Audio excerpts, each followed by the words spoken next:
तुम्ही पाहत आहात लाईव्ह अशोका टाइम्स।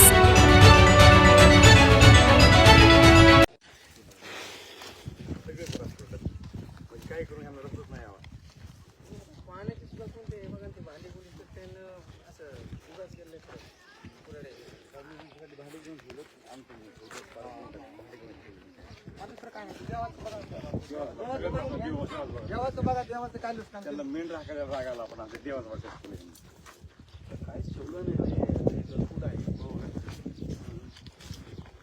काढून टाकलं तिथं बरं का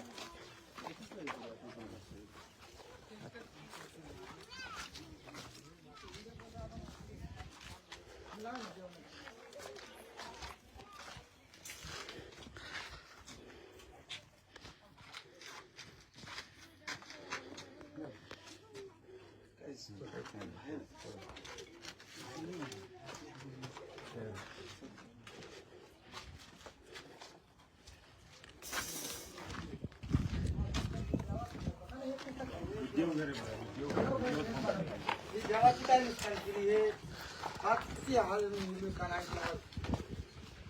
हे बघा देवाचं काय मेन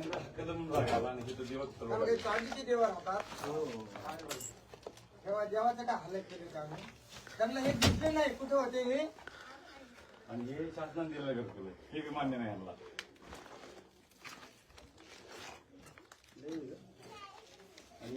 ही सुरडीमधलीच दुसरी वस्ती आहे।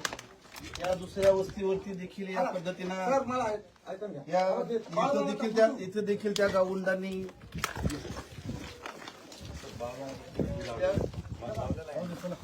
त्या पद्धतीनं हल्ला केला। इथं हे शबरी आवास योजनेचं हे घरकुल मिळालेलं हे देखील पाडून टाकलं त्यांनी, तोडफोड केली सगळी, दिसतंय आपल्याला सगळं। इकडं सगळं उद्ध्वस्त केलेलं आहे त्यांनी। पलीकडची सगळी जी पत्र्याची काही घरं होती ती देखील गजाने तोडून फोडून टाकलेली आहे। इथं जवळपास 4-5 बोर होते, इथले बोर त्यांनी तोडून बोर मोटरी काढून फोडून ते बुजून टाकलेले आहे। इथे मोटरसायकल दिसते, अक्षरशः नवीन मोटरसायकल आहे शोरूमची, देखील तोडून टाकली, मोडून टाकलेली आहे। मला असं वाटतं की अत्यंत संतापजनक हा सगळा प्रकार आहे, त्यामुळे प्रशासनाने लक्ष दिलं पाहिजे।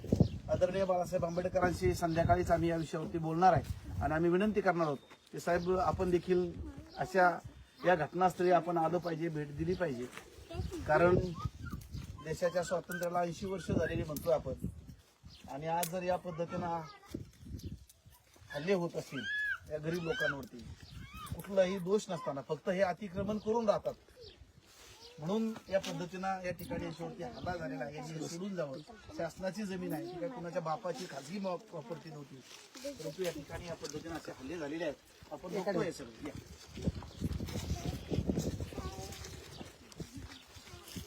यांच्यासोबत वंचित बहुजन आघाडी आहे। गावगुंडांना पाठीशी घालणारे इथले स्थानिक राष्ट्रवादी काँग्रेस पार्टीचे आमदार आहेत, म्हणून पोलिसांनी देखील अत्यंत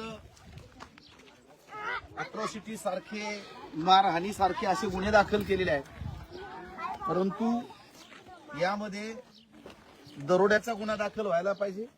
पेट्या तोडलेल्या आहेत, फोडलेल्या आहेत, त्याचप्रमाणे एक मुलगी आयसीयू मध्ये आहे, त्यांच्यावरती देखील 107 सारखे गुन्हे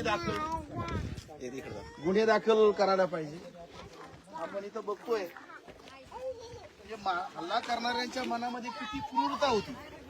वर ही नवीन मोटरसायकल आहे, 6 महिन्यापूर्वी आणलेली मोटरसायकल आहे, जे अजून हप्ते चालू आहेत, नवीन मोटरसायकल आहे, काहीही ठेवलं नाही, पत्रे या पद्धतीने तोडफोड केलेली आहे, सगळे बोर या ठिकाणी बुजून टाकलेले आहे। समोरचं घर बघतोय आपण तिकडचं, त्या घराला अक्षरशः पहारीनं ते घर फोडलेलं आहे। मला असं वाटतं की हाच हल्ला जर या समाजाकडून दुसऱ्या समाजावरती झाला असता तर अख्ख्या गावानं यांची माणसं देखील जिवंत ठेवली नसती, बायांवरती अत्याचार केले असते, अख्खी वस्तीच्या वस्ती जेलमध्ये नेऊन टाकली असती, परंतु या गरीब लोकांवरती हल्ला झाला आणि त्याच्यामुळे यांचं कुणी नाही यांच्या पाठीमागे, म्हणून प्रशासनानं देखील स्थानिक आमदारांचं ऐकून अत्यंत जुजबी असे गुन्हे दाखल केलेले आहेत। कलम देखील असे लावलेले आहेत की एक 2-3 दिवसामध्ये त्यांना जामीन होईल अशा पद्धतीचे गुन्हे आहेत.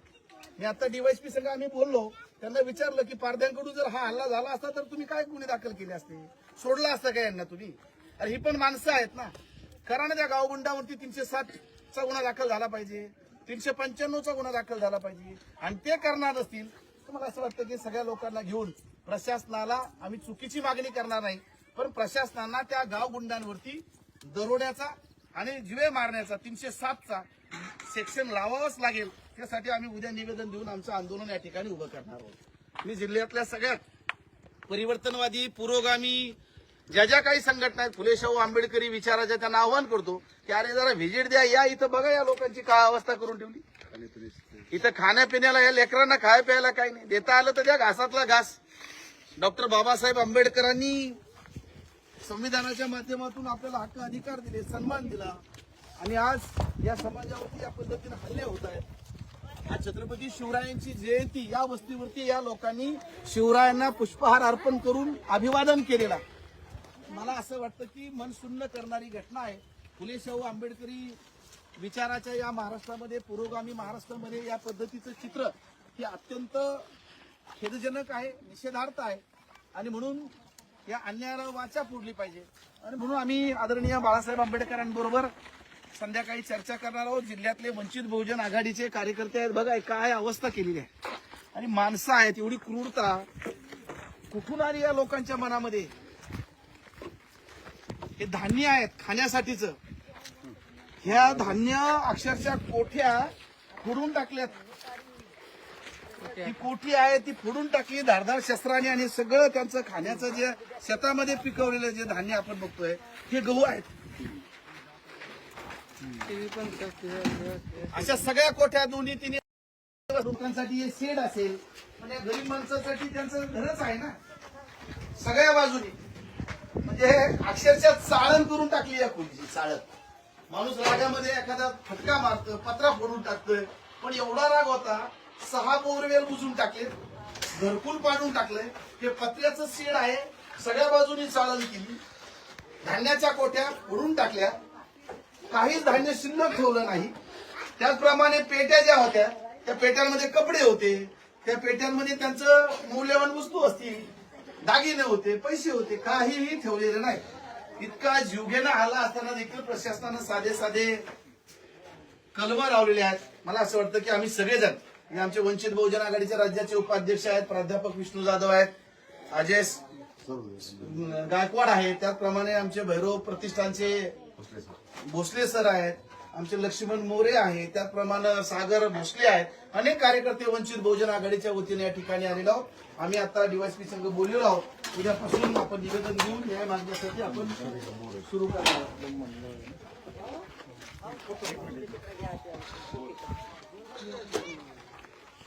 काय आता सगळंच बघितलं आपण, काय ठेवलंय बरोबर. किती पाहा तेवढं कमीच आहे आता. काटू किती फोडले, मोटर फोडून दिलं आपल्याला. बोरवेल आहे, हा बोरवेल बुजून टाकलाय, मोटर 5 बोरवेल बुजून टाकले, मोटर सोडून टाकलं आपल्याला. सगळं फोडून टाकलं. इतकं सुंदर पीक या आदिवासी पारधी कुटुंबाने घेतलं. हे कपाशीचं पीक आहे, पलीकडे सुंदर असा एकदम छानसा कसदार असा गहू आणलेला आहे, बाजरी आहे, ज्वारी आहे. हे पाहत नाही. पुन्हा एकदा या कुटुंबानी या शेत्या सोडाव्यात आणि चोऱ्या कराव्यात अशा पद्धतीचा उद्देश आपल्या गावगुंडांचा असावा. हे शेती सोडून जा, तुमचं काम नाही, तुम्ही चोऱ्याच केल्या पाहिजे, तुम्ही लुटमार केली पाहिजे. तुमचे बापदादे चोऱ्या करत होते, दरोडे टाकत होते, तुम्ही देखील ते करा, शेती करू नका. मला असं वाटतं की हे अत्यंत किळसवाणं आहे. प्रशासनाला आम्ही जाहीर या ठिकाणी आवाहन करतो की वेळेत लक्ष द्या, नाहीतर वंचित बहुजन आघाडीच्या वतीनं आम्ही तीव्र आंदोलन करू. या लोकांना जोपर्यंत न्याय भेटत नाही तोपर्यंत वंचित बहुजन आघाडी यांच्या